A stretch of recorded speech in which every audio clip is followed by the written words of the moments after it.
मानी खरगोश जैसे ही अपने बिस्तर पर सोने के लिए लेटा तो एक दर्द भरी आवाज ने इसे चौंका दिया।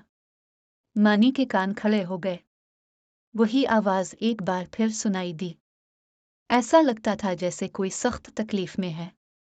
पहले मानी खरगोश ने सोचा कि उसे बाहर जाकर देखना चाहिए, शायद किसी को इसकी मदद की जरूरत हो।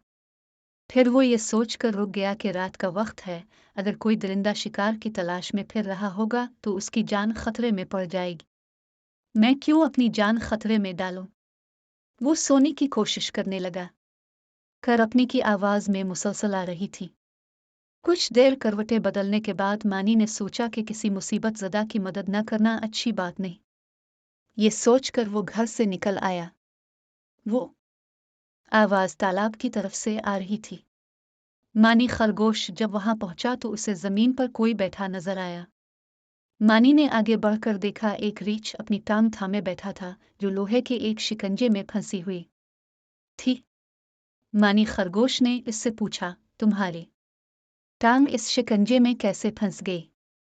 रीछ कराहते हुए बोला, मैं तालाब से पानी पीने आया था। बदकिस्मती से अंधेरे में इस शिकंजे को ना देख सका।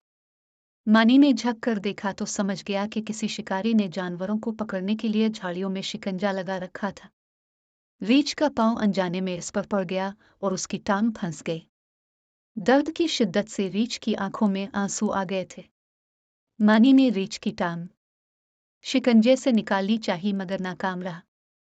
फिर उसने कुछ सोचा और रीछ को थोड़ा इंतजार करने का कहकर जंगल की तरफ भागा। थोड़ी देर में उसने जंगल के बहुत से जानवरों को इकट्ठा किया और रीछ के पास ले आया। रीछ को तकलीफ में देखकर जानवरों को बहुत दुख हुआ।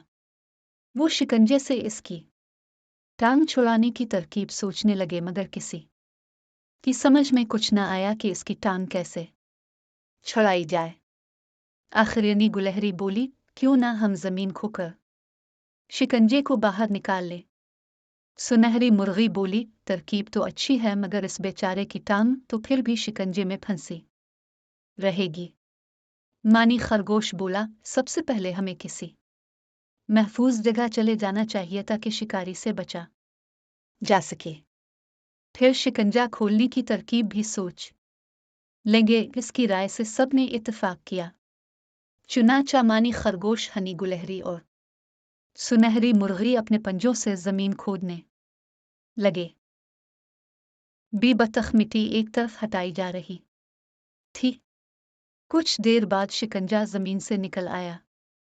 सब जानवरों ने मिलकर लोहे का भारी शिकंजा उठाया और किसी महफूज जगह की तलाश में चल पड़े। रीछ भी लंगड़ाता हुआ बड़ी मुश्किलों से शिकंजे के साथ चल रहा था। वो सब एक पहाड़ी के पास पहुंचकर रुक गए। वहां मानी खरगोश ने शिकंजे का अच्छी तरह जायजा लिया तो उसे एक कील नजर आई। इसने जोर से कील खींची तो शिकंजा एक झटके से खुल गया। सब जानवर डरकर पीछे हट गए। रीछ एकदम खड़ा हो गया। इसकी टांग आजाद देखकर सब जानवर खुश हो गए। रीछ ने इन सब का शुक्रिया अदा किया और सब जानवर अपने घर को चले गए। दूसरे दिन शिकारी इस ख्याल से शिकंजा देखने आया कि शायद इसमें कोई शिकार फंस गया हो, लेकिन ये देखकर सटपटा गया कि वहां शिकार तो किया होता, शिकंजा भी गायब था। कमजोर जानवरों ने अपने इत्तेहाद से चालाक शिकारी को शिकस्त दे दी थी। वो शिकार के लालच में अपने शिकंजे से भी हाथ धो बैठा था।